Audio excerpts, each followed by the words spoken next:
Ythes hui o Miras Orth, Canol Cerno. Welcome to this week's Cornwall channel. Coming up in this week's programme, Cornwall, open for business. It's been the hashtag that's hit Twitter for the last few weeks since the storms. This week's Visit Cornwall video hits home the message that Cornwall is very much open for business. We catch up with the Sunalstall Round Table as they present a cheque totalling £92,000 for the charities nominated for last year's Banger Rally Challenge to Rome. Also, they give us information on this year's rally to Croatia, Pula or Bust. After a hard week at work, we all like to have a little tipple.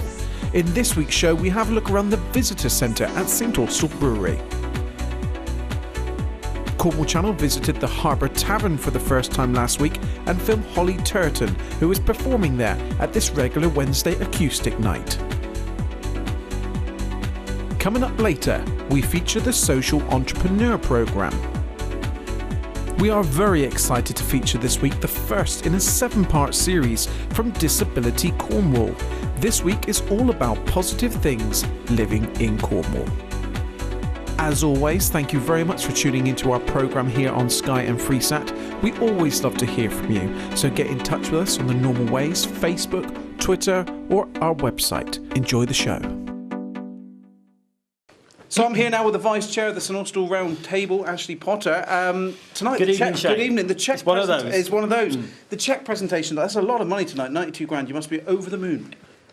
We're absolutely delighted to have handed over a £92,000 cheque to our 4 chosen charities.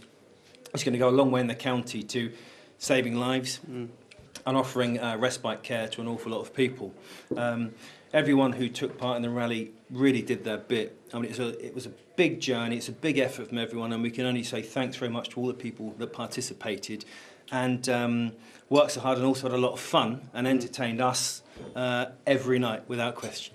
And it just shows what the Round Table does. A lot of people don't know what the Round Table do, but this is part of it. Well, the St Austell Round Table is all about raising money locally. Obviously, there's more than one round table in the county, but we're concentrating on St Austell tonight. I think it's really important going forward that as the message gets out to the public that we do our best to raise money, but we could always use help. And particularly looking forward, just looking around this table, we are, let's just say, veterans amongst us, Dave, particularly, and anyone who's out there who's watching this that feels they can do a good turn and likes to help people and is just a kind-spirited person, please come along, join up. We need all the help we can get because every person that comes in raises more money for the county. Exactly. Well, I'm going to find out a little bit about this year's rally, which I can't wait for, from Gary Warren. But thank you very much, Ash, and well done to the rest of you guys. Pleasure. Oh, definitely, Shane. It's at the moment the entrants this year are well up on last year. This time last year, I think about 20 more teams at the moment, more than we did this time last year. So things are looking very positive to get the 100-team mark. Also, we've got a big sponsor on board. We've just got to finalise a few things before we release his name or the company's name. And we've also looks like we've got a few celebrities maybe turning up this year. Again, we'll let you know in due course regarding that. But this year's rally is to Pula in Croatia, and it's a combination of the last 3 rallies in one, in a way, because the first part of the stage 1 of the rally is leaving the Cornwall Hotel, heading to Plymouth to get the overnight ferry to Roscoff. Then we're heading down to Paris on day 2, on the Friday. Where we've got a lovely campsite just south of Paris, which we got a great party, as you know, last year when you went on the rally, Shane, yourself, the parties each night was all part of it, part of sort of everyone getting to know each other and just sort of enjoying it. And to be honest with you, I know Mr. Potter down the end there's laughing a little bit because I think he partied more than the rest of us. But it was certainly a good evening laid on every night of the rally. So that's one thing I think a lot of people who are going to enter are going to sort of look forward to sort of joining in again. The third day, or day 3, the Saturday, we then head down towards Geneva. then down towards the Col de la Bonnette, which is the crossing which we're going to make on the Sunday, which is I think Sunday's going to be the best day of all, because we're actually leaving early the Sunday morning, Col de la Bonnette, which is one of the highest crossings. I think it's almost 3,000 metres, the highest road in Europe. Hopefully the brakes on my vehicle will be okay this year. But we're also then heading to the Col de Tournai, which is part of the old Monte Carlo rally route, before heading down to Monte Carlo, where the first rally we ever did was down to Monte Carlo, and the Zest restaurant, which is right on the harbour side, have offered to do lunch for us, open the restaurant and put on lunch for us when we arrive. We then head to a place, I'm trying to remember now. Piacenza in Spain for the Sunday night before the last day, when we head down towards Pula, and we're going to go through Venice and into Slovenia, and then down to the final destination, where we've got a fantastic party on the beach as well. So we've got an actual bar and the facilities at the campsite, and it's going to be a beach party for the finish. So I'm certainly looking forward to it. I think everybody else in the table members are looking forward to it, and hopefully we can raise the profile even more this year with the main sponsor, with the celebrities, and also the people watching this. Get your entry in quickly, because it is 100 teams maximum, and the place starts filling up fast. So get your teams in as soon as you can. Just give the website and Facebook. Yeah, if you've gone to Facebook. What we're doing, we're drip feeding Facebook at the moment every week with the little places where we're going on the route. Obviously, the routes we won't give out to the day, the morning of each of the days, so we don't want to give too much away. But we'll just drip feeding a few things. So go to Facebook, search for Bangor Rally Challenge, and it will come up. Or go to the website bangorrallychallenge.co.uk.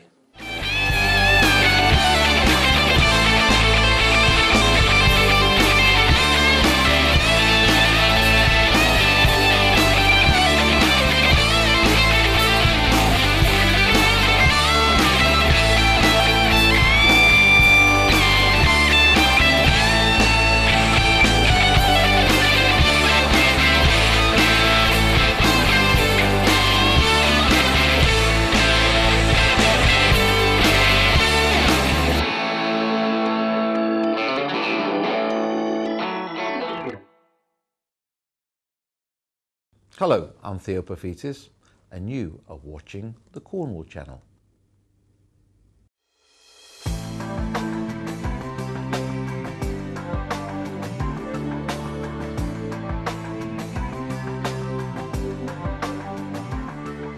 The message is we're open for business. We're pretty resilient down here. The Cornish and Cornish businesses are used to this weather. We take a battering, we pick ourselves up, dust ourselves off, and away we go. So we want you to come down.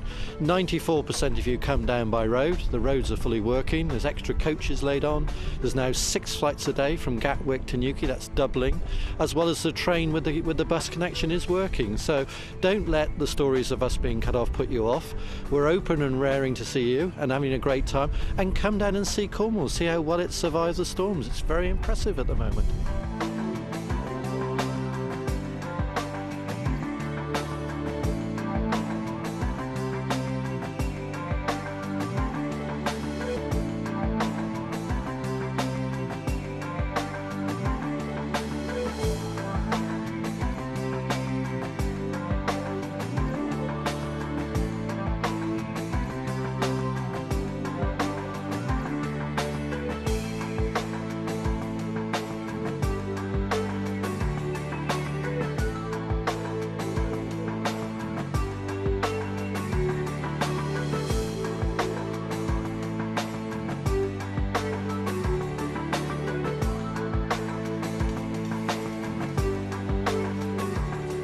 The way it's reported, it would be almost as if Cornwall's entirely shut off. And I did this little tweet the other day, and my wife rang me up and said, should you be saying things like this at this terrible time? Because I actually said, oh, it was a lovely, beautiful, sunny morning here in Padstow, and I went for a swim.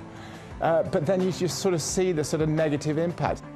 Well, here we are in Cornwall in the middle of what has been one of the wettest early winters that we've ever seen. But it's a gorgeous sunny day, and of course Cornwall is open, and we're expecting a large number of visitors to come and enjoy what we've got to offer here. So anybody thinking of coming down here, when it's raining and storming, enjoy the outside, and then get nice and warm and enjoy the inside, because this is probably the best and most spectacular inside anywhere in the world.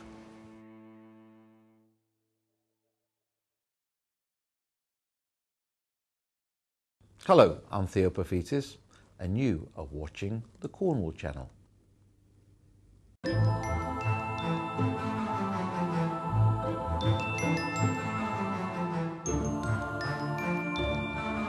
How many people drive down the road and see a field of barley and think there's a field of tribute? The vast majority of people with training and education can learn to understand flavours in beers, wines, foods.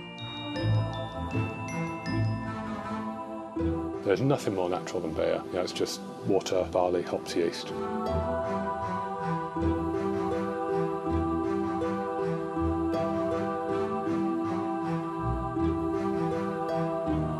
Beer brewed with barley alone would taste quite thin and quite insipid, so brewers have always added other ingredients to beer to give it additional flavours.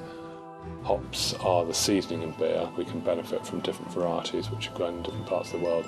Everything is done on the rub and the sniff and the aroma of the hop. Brewers have, through history, added other herbs, spices, fruits to beer to give it particular flavour characteristics. We have looked at experimenting with using different ingredients. We use coriander, vanilla and cloves. Proper job is 5.5% alcohol, light and golden in colour, but it's got this real sort of grapefruity, lemon, zesty fruit character to it.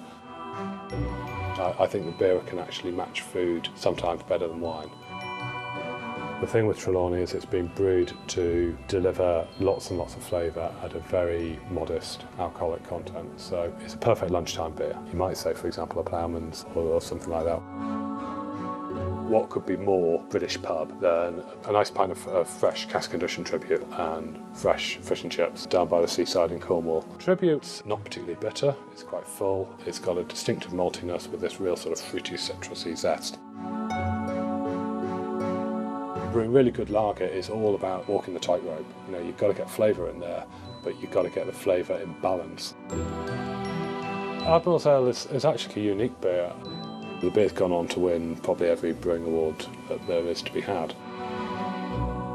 If somebody can come here and share our passion and understand the dedication that's gone into brewing the beers that we produce, then I'd be very happy that they've hopefully enjoyed their visit and got something out of the trip.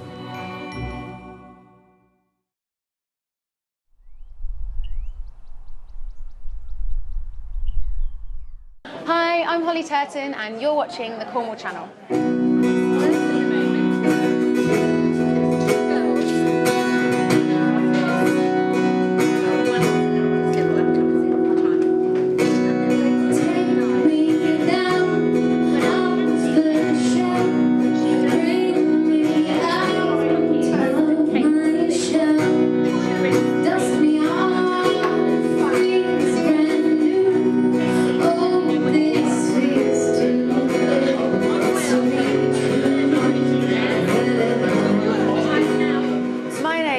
Holly Turton and I'm from Cornwall originally.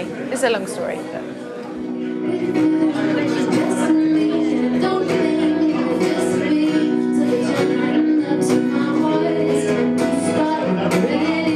I am living in Cornwall at the moment. I'm living in Helston, but I did my studies in London and University College London, and I lived in Somerset for a lot of my life.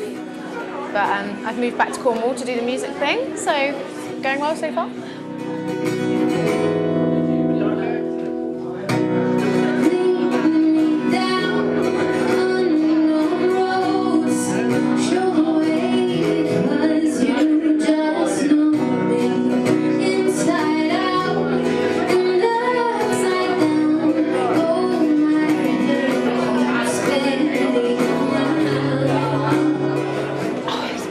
Yeah, it's my first time here. All the streets so tiny and weavy. It's such a gorgeous atmosphere here and overlooking the harbour. It's just so gorgeous. I'm so happy to be here.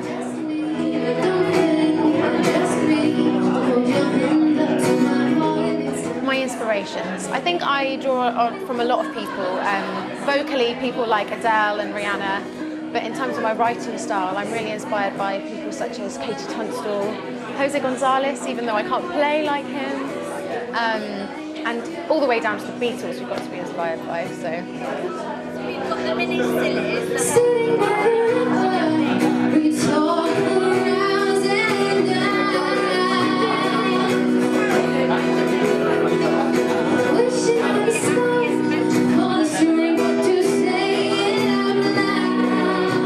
Singing pretty much my whole life. I know it sounds cliche, but it's true. And I had lessons from year 7, so when I was about 11.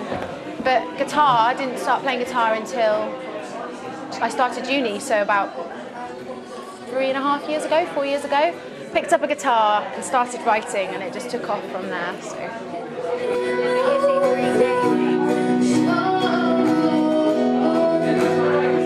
Well, I do a lot of popular covers from the charts because my voice really lends itself to that, and I love it. Everyone loves a good cover. But also my sort of more acoustic, warm side that I bring through into my covers. Yeah, I like to take an upbeat cover and kind of bring it back a bit. So. Played a couple of really good festivals, such as Judgestock in West Bromwich last year, and supported Blue and things like that. And so, aside from that, from my writing side, my singing side, I sang at Her Majesty's Theatre. I did a duet, which was amazing. Did an Alicia Keys cover, which was pretty cool. And loads of venues throughout London have been great, really.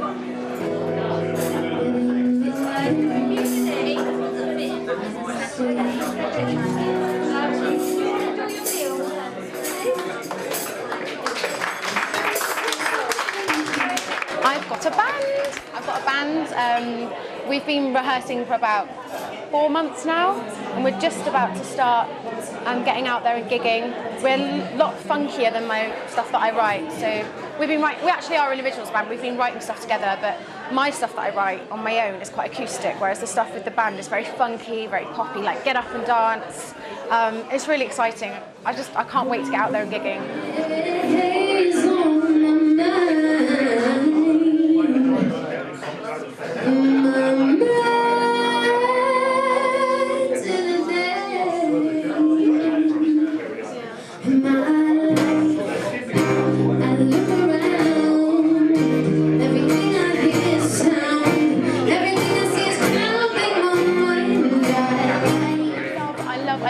I love Cornwall.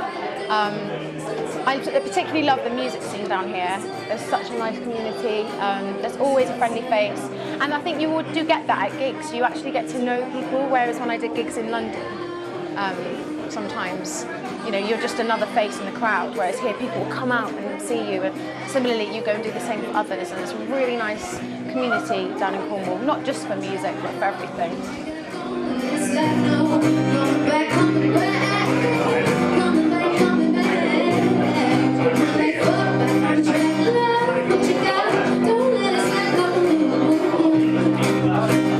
Well, I have a Facebook page, which is Holly Turton Music. You can find me on Twitter, Miss Holly Turton.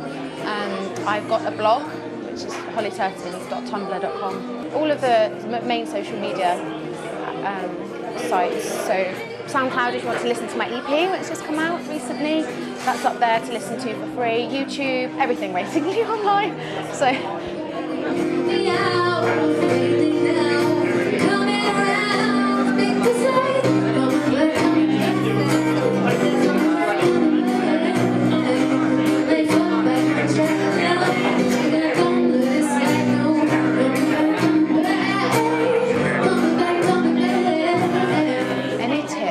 Well, it's never too late. I know I didn't start writing till I was 18, and I know that sounds quite young to a lot of people, but a lot of people think you've got to start at like 7 and build your way up, and you don't really. I picked up that instrument for the first time, and I love it, and I've fallen in love, and it's all I want to do. So just, if you want to do it, give it a go. Don't know what's going to happen. It could work out.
Located just 1 mile from Cornwall's famous Eden project, and set in 5 acres of its own private, quiet grounds. Boscundle Manor is a family-run boutique-style hotel, set in a wonderful oasis in which to relax and unwind. Recently rated the most romantic hotel in Cornwall on TripAdvisor, Boscundle Manor is the ideal base to enjoy the sights and sounds of our beautiful county.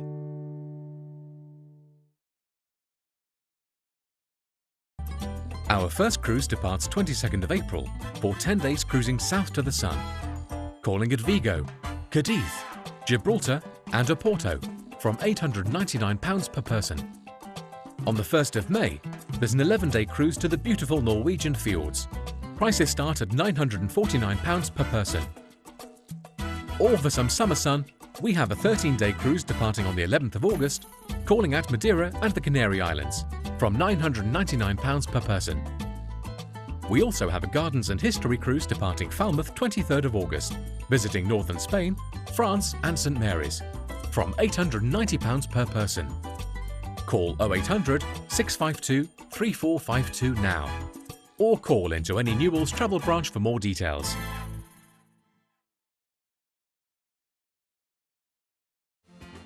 Looking for a home maintenance company you can trust? Ocean now provides a whole range of expert maintenance services, from heating, electrics and plumbing to refurbishment and roofing. And thanks to our 24-hour emergency call-out service, you're always covered. Ocean, we do more than you think. To find out more, call St Austell 874488 today or visit www.morethanyouthinc.co.uk. The Best Western Restormal Lodge Hotel, Lostwithiel, Cornwall, is an AA 3-star hotel with 36 rooms. Being only 10 minutes from the Eden project, our contemporary hotel in Lostwithiel offers free Wi-Fi, an outdoor heated pool and free parking. With an on-site restaurant and bar, we have all you need for a relaxing break. All of our bright, airy rooms are an ensuite with flat-screen TVs, hairdryers and tea, coffee making facilities. Our conservatory restaurants have seasonal menus offering Cornish produce, while the lounge bar provides local ales and a well-stocked wine cellar. For your next visit to Cornwall, please check out our availability online or call us on 01208 872 223. BK Coatings was established in 1990 and specialise in all types of decorating and industrial coatings. We're located in St Austell but cover the whole of Cornwall and West Devon. We can provide quotation for a single room to complete internal and external, commercial and domestic, using our fully trained team. We are also experts in industrial coatings to include shot blasting, steelwork painting, roof linings and concrete repairs. Contact us now for your free, no obligation quote.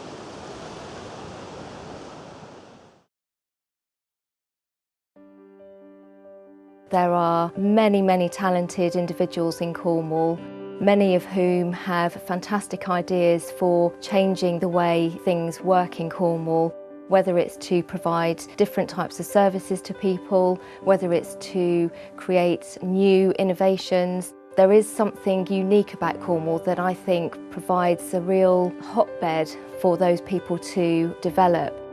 I'm Charlotte Hill. I'm on the board of the Cornwall School for Social Entrepreneurs. I've been involved since 2008 when Sally Hurd, the Chief Executive, came with the idea of setting up the school in Cornwall for the benefit of the environment, of the way we live, to make a good contribution to the economy. My name is Dennis Morell. I'm the director of the Live Workshop, which is a community youth music and production company. Our aims and objectives really are to get young people involved with live music, giving them the means to produce events and shows. Since being involved with SSE, we've really progressed forward in deciding where we want to go and what we want to achieve with the social enterprise. A major thing that the programme has helped is by doing our business plan. It's really helped to focus our aims and objectives and drive the project forward. We look at many different things on each of the workshops. Some of them are just about playing, maybe learning a couple of songs. What we're trying to give them is a sense of working together to achieve a common goal. A lot of the young people involved wouldn't be able to afford the rehearsal space.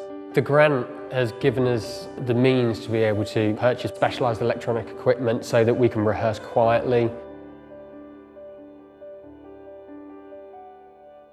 Being on the Lloyds Bank Social Entrepreneurs Programme has really meant that we can help loads more people, and it's just opened up so many doors to what we can possibly achieve.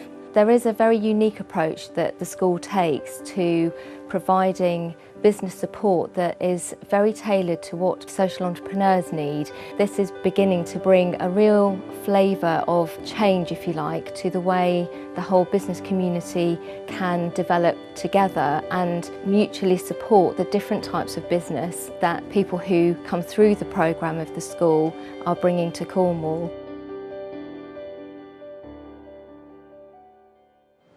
Hi, I'm Caro from the Cornish Seaweed Company, and today we're down at Kinnell's Point, which is on the southwest of the Lizard, which is where we're licensed to harvest seaweed. The Cornish Seaweed Company is based in Falmouth, and we harvest about 5 miles either side of Coverack.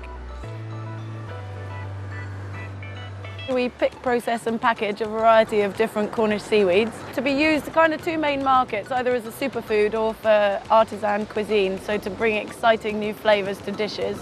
We're really the first properly licensed company doing seaweed in England, so hopefully reducing all the food whilst bringing the Asian seaweeds to this country when we have such a wonderful resource right here. We harvest with scissors, so just by hand we take the seaweed, we weigh it, dry it, traditionally process it, kind of really make seaweeding in Cornwall a viable industry for the future. We're a social enterprise, so we're really looking at doing educational workshops with schools to talk to the kids about what is a superfood, the amazing foods that we have locally really. Before I set up the Cornish Seaweed Company, I'd been working abroad for about 8 years and came back to England last April for work with the renewable energy sector, which had all suddenly changed. I found myself unemployed for the first time ever, and that's when I discovered Cornwall SSE. I was really looking for support with starting a social enterprise and just having the help to pull it together and make it work. The money that we receive has been unbelievably helpful, for printing business cards to building a polytunnel to renting a brewery to dry our seaweed in. Having mentors and having just a support system of the other people and the staff has really helped move our business forward.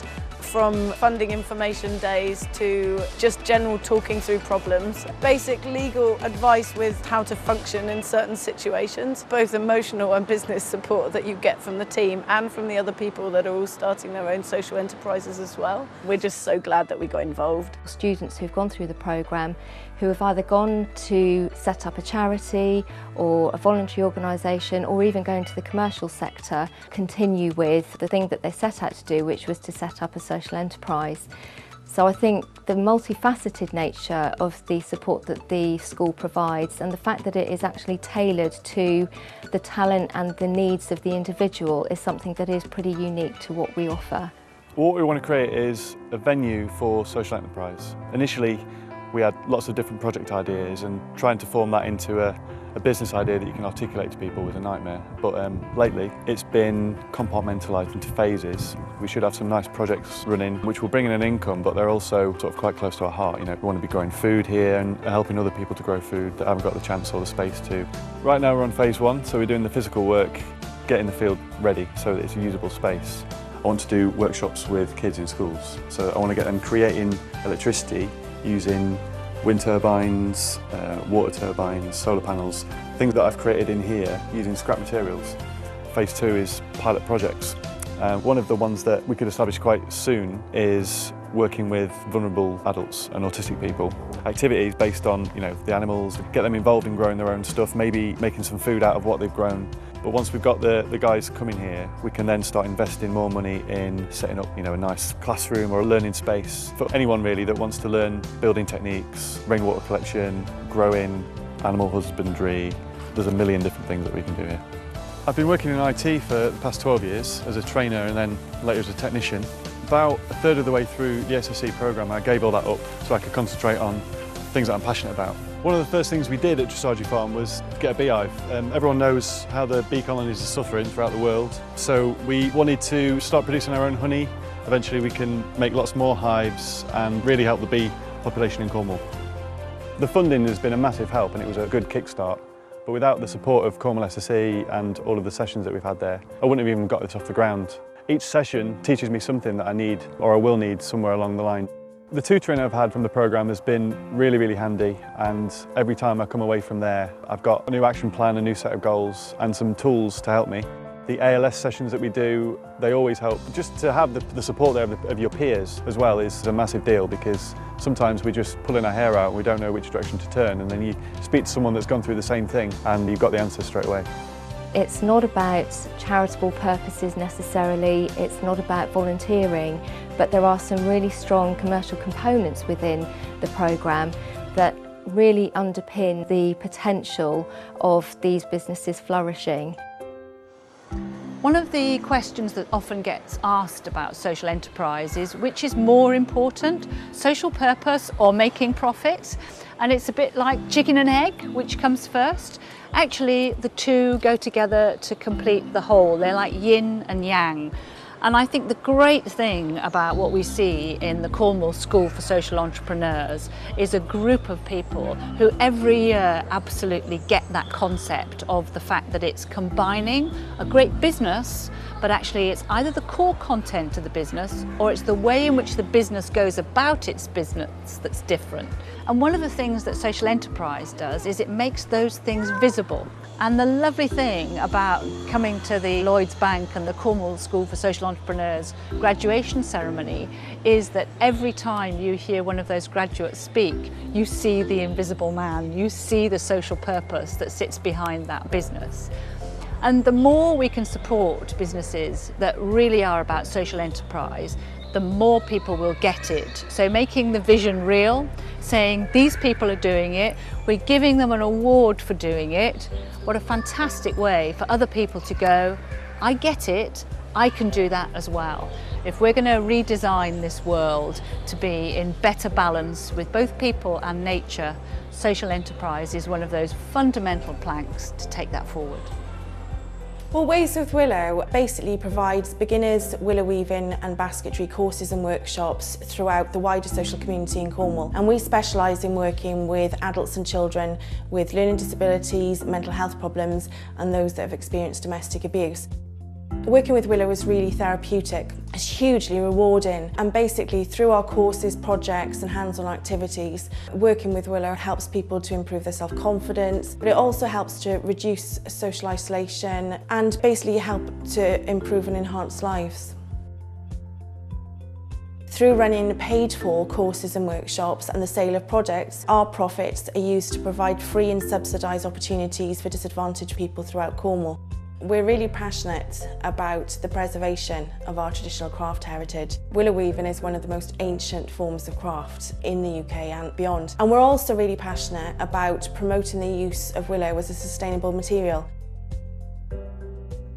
Well, I was attracted to the SSE programme because of the amount of support and advice and guidance there was on the programme. We've expanded so quickly and grown. At the end of our first year, we hit our 2-year target in our original business plan, and we're on course by the end of this year to have exceeded our 5-year target. We've incorporated as a community interest company. I'm sure that none of that would have been possible without the help from the tutors, the Lloyds mentors, and all the peers that we're on the programme with. I'm Matt Price, and I'm the co-founder and co-director of the Proud to Be project, which is an organisation based in Totnes. Well, its main aim is to encourage and support lesbian, gay, bisexual and transgender people to be proud of who they are. What attracted me to applying to be part of SSE is the fact that for the first year we were alone, and it was quite isolating actually. It's really important for us to have a network of support, and for us SSE is that. It's a group of people come together. We're all doing different things, but we've all bonded by one thing. We're all social entrepreneurs, and we can all support each other and give each other advice. And for me, that's more valuable than anything else. It seems like every time I come into a session, it's absolutely what I need at that moment. It's answering questions that are relevant to me at that point in time. So I'm really going to actually miss it, but I feel like I've made some amazing friends through the course, and I know that we'll all stay in touch. So it's been really great.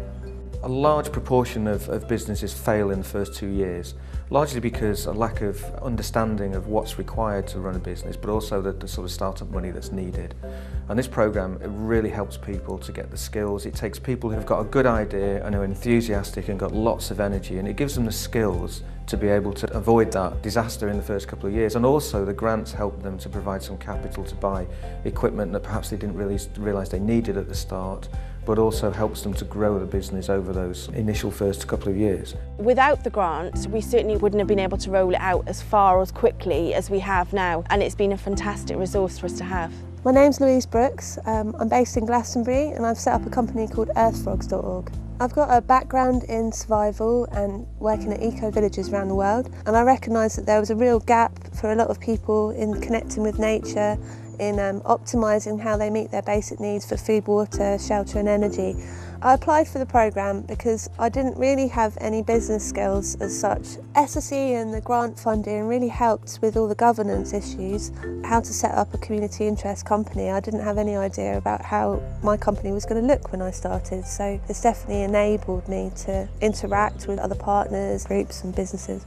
We've now, in the last 12 months or so, established the School for Social Entrepreneurs as a social enterprise. So we are actually living what we've been teaching, and that has been a really great achievement for us. Cornwall SSE have helped me realise my dream and my potential, and I think they can do that with anyone. They've got a really good team, and they've got all the tools and all the sessions that anybody needs to be able to set up a successful social enterprise. I'd really recommend the programme to anybody in a similar situation looking for support to start up their business. If you've got enthusiasm and an idea, they can really help you draw everything out. It's a positive environment to work in with positive people. None of this would have been possible without Cornwall SSE. They've been amazing.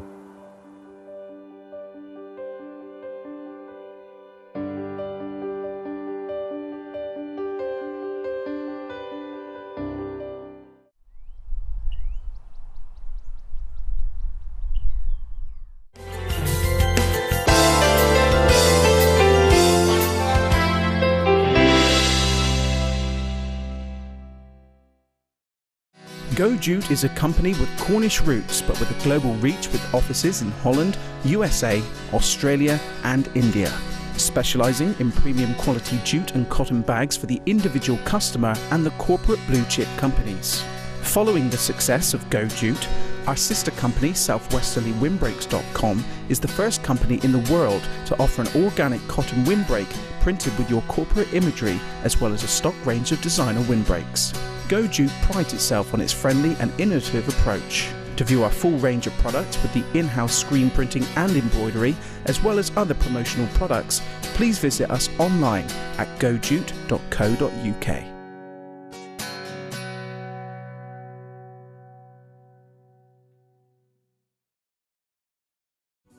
Church End Veterinary Centre has been providing care for pets, horses and farm animals in St Austell and the surrounding area for over 100 years. We are now a 15-strong team of veterinary surgeons, nurses and support staff committed to providing the best possible care for your animals, including a 24-hour emergency service using vets from our practice. Please visit us online, churchendvets.co.uk, or call St Austell 72095. The new Indian takeaway in St Austell, Spice, is located at 6 Portpian Road. Serving the finest Indian cuisine with focus on spice up your health. With a wide varied menu to choose from, you can view their menu online at spicecornwall.com. Spice are open 7 days a week from 5 PM until 11 PM. They offer a delivery service and 10% discount on takeaways that are collected. Phone your order through now on 01726 755 75. Mortgage Works is an experienced residential mortgage broker specialising in all types of residential mortgage arrangements and offers a comprehensive range of products and services to our clients. If you're looking for the most suitable deal on residential or commercial mortgages, you've come to the right people. Our job is to give you the information you need to make informed choices about the products that fit your requirements and help you arrange the finance you need. Pop in and see us in St Austell or contact us today for a no-obligation discussion. Kingsley Village, so easy to get to with plenty of free parking. Come and browse all we have to offer under one roof. Why not feast your eyes over our delicious array of Cornish produce from our extensive food hall through to our cafe and Cornish crafts. Come and see why Kingsley Village is Cornwall's #1 choice for a Sunday carvery, served from 11:30 a.m. You will not be able to resist our mouth-watering selection of meats and vegetables. Kingsley Village at Fradden, the unique shopping venue in the centre of Cornwall. Just imagine stepping into your very own warm, bubbling oasis after a long day to soothe away those aches, pains and stresses of everyday life. Cornish Hot Tubs have over 100 spas to choose from and have an experienced sales and service team to make your dream a reality. Let Cornish Hot Tubs help you relax, unwind and enjoy life with a little luxury in your back garden.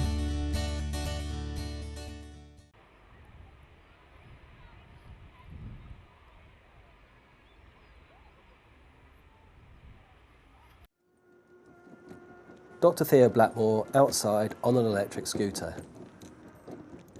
Remembering and reflecting, disability and community in Cornwall. Hello, I'm Theo Blackmore, the Research Manager for Disability Cornwall and the Isles of Scilly.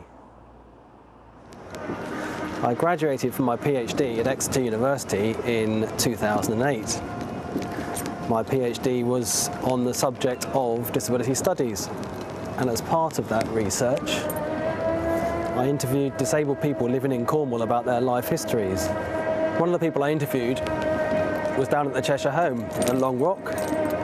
She was born as a disabled person. She's always needed a wheelchair. But as a child, her brothers built her what they called a dilly, which is essentially a go-kart, a plank of wood, 4 wheels, and an orange box.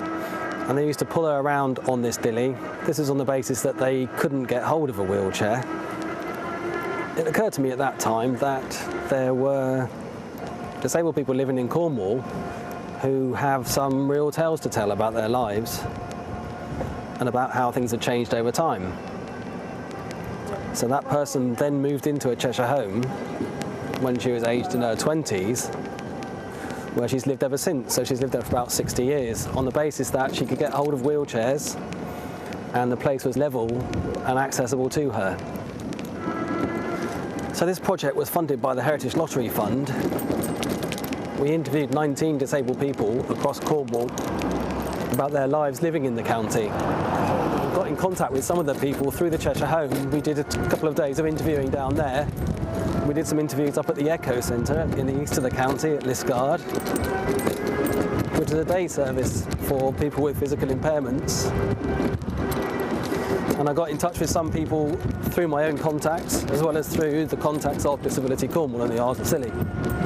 And there were 4 of us who did the interviews, which were semi-structured, and they were basically about people's life stories from the time they were born up until the time we did the interview. We talked about a range of things, from schooling, through colleges, employment, voluntary work, personal life. For a little bit of background information, in the 2011 census, there were 115,000 more or less disabled people living in Cornwall.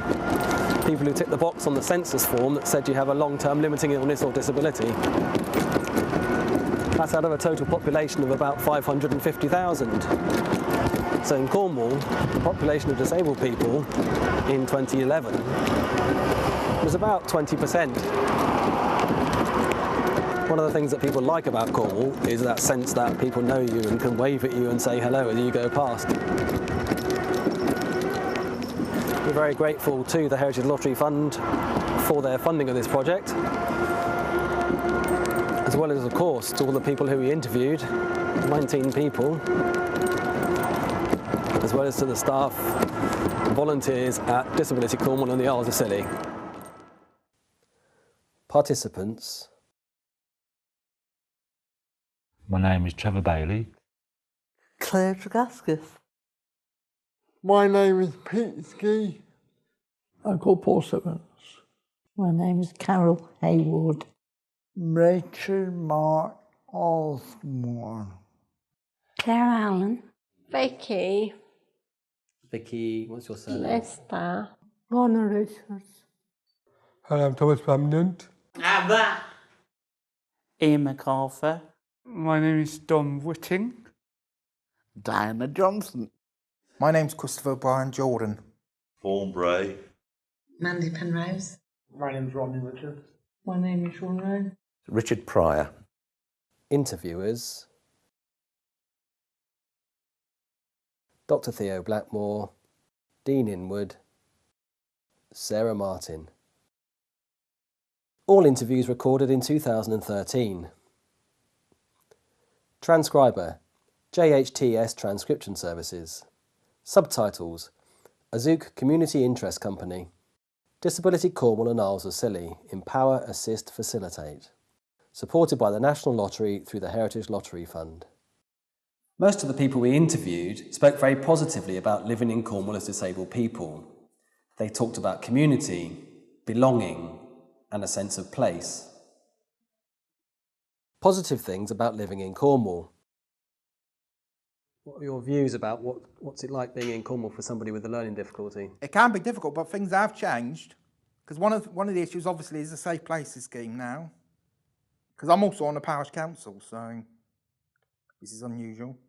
But I think things have changed for people with learning disabilities, to be honest with you, quite a bit. Because at one time, they would all be shut away in institutions, and most of those are now closed. You said that you're on the parish council. Do you want to say what your full title is? I'm parish councillor for Barncoose Ward, but I'm also the parish tree warden. So you were elected onto the council, weren't you? I was elected onto the council initially in 2003, actually in a proper election.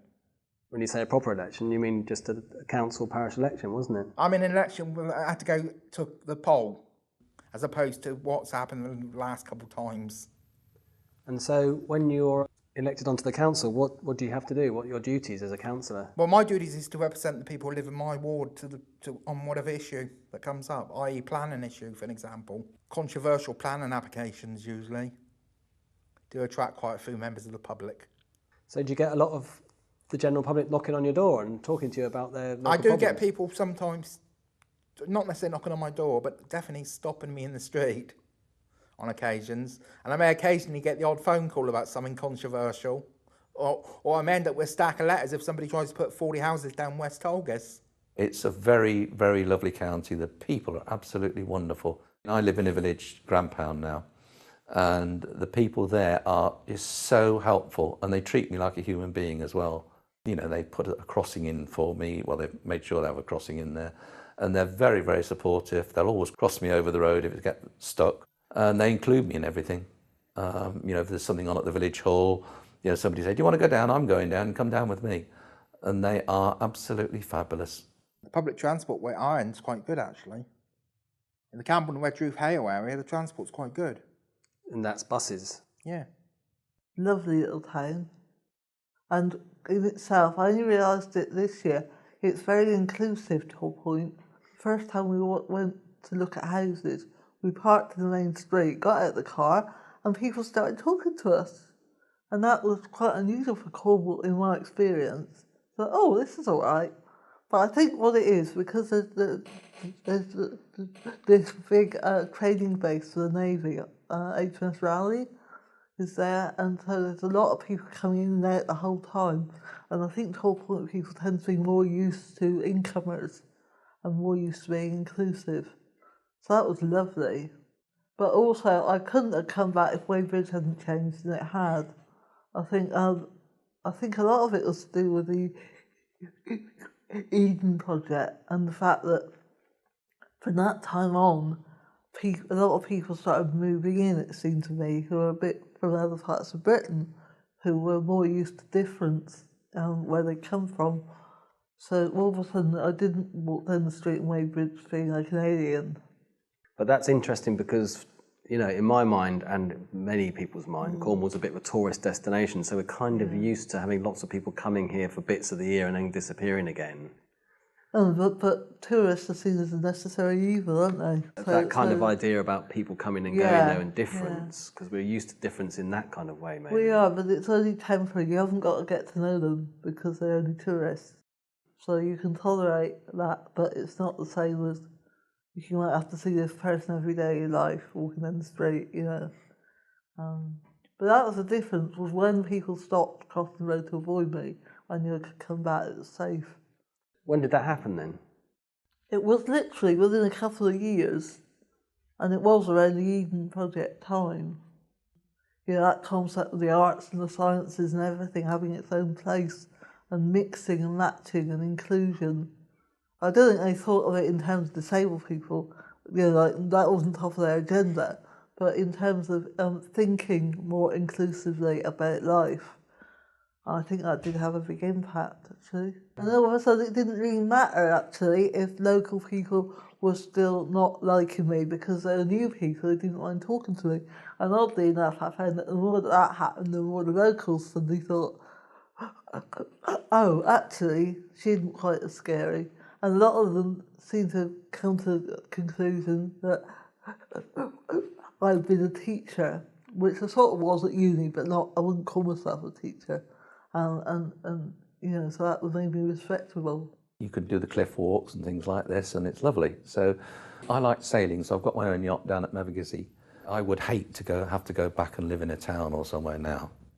Because there's a group, isn't there, in Cornwall, specifically for people with visual impairment and sailing? Yes, I started that years ago. In fact, that was another one of the things that Gloria helped me do from the Cornwall Blind Association. It's called BATS, would you believe, Blind at Sea.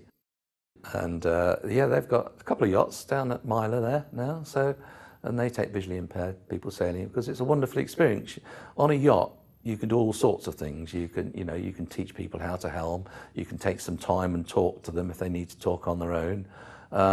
You can teach them to cook, all these sort of things. And you know, once they've achieved things like that, they start to think, well, perhaps I'm not so daft. You know, I can do this. And I know a chap in Helston it was. He came out with us, and he was a natural helmsman on the yacht.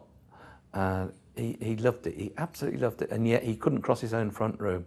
You know, when I first met him, he said, "Oh no, I'll sit in the chair all day long until my son comes round." And when he died, his son wrote to us and said, "You know, that was the making of my father. He loved that sailing." So, you know, again, it's going in and doing something, then coming out and feeling that you've achieved something because the person's a lot better off. So you say you set that up. When was that then set up? 21 years ago, I think it was, yeah. 22 now, I suppose, yeah. 1990s, 91, 92. Yeah, it was quite a long time ago. And it's still going, isn't it? It's still going, yeah, that's right. Yeah. I'm not sure, we set up tandem hire thing for the Cornwall Blind Association as well, but I think that's on its last legs, but I mean, it only takes a bit of funding to get in and do that sort of thing again. And so you talked a bit earlier about village life and how kind of welcoming the local population is. Yeah. Do you notice that across Cornwall? So when you go to the major towns like Truro or Redruth or wherever it might be? Yeah, absolutely everywhere. I know that as a visually impaired person, we're not threatening particularly, which is a big issue. I know when I was working, you know, you'd often go and see people who were down on the file as being aggressive or whatever. And you go and knock on the door and they would say, oh, they'd open the door and shout at you and then realise you couldn't see. And then they would say, oh, sorry, mate, come on in. And immediately, because you weren't a threat to them, you could communicate. So being visually impaired has its advantages. But no, I mean, but people right across the board, Camborne, Redruth, Penzance, Bude, whatever, they're all very different, but they're always very accommodating, always willing to help you out, take you somewhere, get you involved in something. It's really good. My memories of shopping with my mother was being wheeled around Chislehurst and her having to leave me outside the shop because it got big steps to get in. That was frustrating particularly as I can remember some people avoiding passing one. In other words, they'd see you in the wheelchair and decide to cross the road earlier and then go along and then cross back again. And I don't remember seeing anybody in Cornwall doing that. On the whole, Cornwall has scored quite well from my point of view, although I've done a bit of work over the years trying to help access. I was a member of PANIC, which was the access group called Proper Access, now in Cornwall. I've had a small hand in trying to make it a little bit more accessible than it was before. When was PANIC set up? Do you remember? You know, I can't remember it. It all merges in my mind. I enjoyed doing that. And it was a shame when it had to pack up. You used to do access audits and... Yes, trying to advise people on how they could improve their premises, make it more accessible. The relaxed atmosphere, Theo. I go up to London 3 or 4 times a year, up to the Scope head offices on Market Road, and go to their meetings up there. And I'm always pleased to get back to Cornwall because there is a rushed atmosphere up there and everybody's rushing to get to the tube or the train station or whatever they do up there. I think everything's rushed, and in turn that makes me feel I've got to rush as well. And I like a relaxed life. It's the people. There is something unique about the people in Cornwall. I guess people in community, how individuals make up strong communities where there is a sense, and I find it, you can walk down the street and have 3 conversations with 3 different people.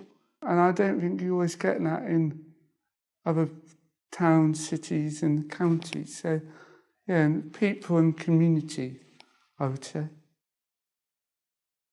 Participants: Councillor Chris Jordan, Richard Pryor, Dr Claire Dragaskis, Diana Johnson, Pete Ski and Reverend Don Whitting. Interviewer: Dr Theo Blackmore. Transcriber: JHTS Transcription Services. Subtitles: Azook Community Interest Company, Disability Cornwall and Isles of Scilly, Empower, Assist, Facilitate. Supported by the National Lottery through the Heritage Lottery Fund. All interviews recorded in 2013. For more information about the project, please email theo@disabilitycornwall.org.uk.